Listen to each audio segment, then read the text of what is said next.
இப்போ இந்த tape note பண்ணுங்கள். இப்போ இந்த டேப்பு வெள்ளை கோடுக்கு மேலே இருக்குது. ஸோ அப்போது ரைட்டு டயர் வெள்ளை கோடுக்கு மேலே இருக்குன்னு அர்த்தம். இது லெஃப்ட் வீலோடைய ஜட்ஜ்மெண்ட்டு. ஸ்டேரிங்க்கு இப்படி லெஃப்ட் வீல் ஜட்ஜ்மெண்ட்டு.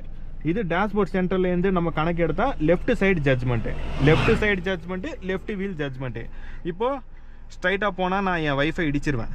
இப்போது வைப்பருக்கு வெளியில் என் ஒய்ஃபை தள்ளணும். தட் மீன்ஸ் இப்போது வைப்பருக்கு வெளியில் அவங்கள கொண்டு வரணும்.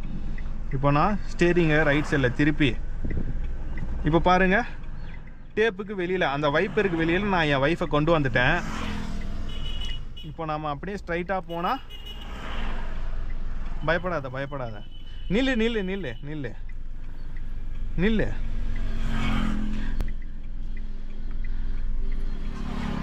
என் ஒய்ஃபு பயப்படுறாங்க. ஏன்னா ரோட்டில் நின்று வீடியோ எடுக்கிறதுங்கிறது ரொம்ப ரிஸ்கியான விஷயம். பெரிய பெரிய லாரிலாம் வருதா?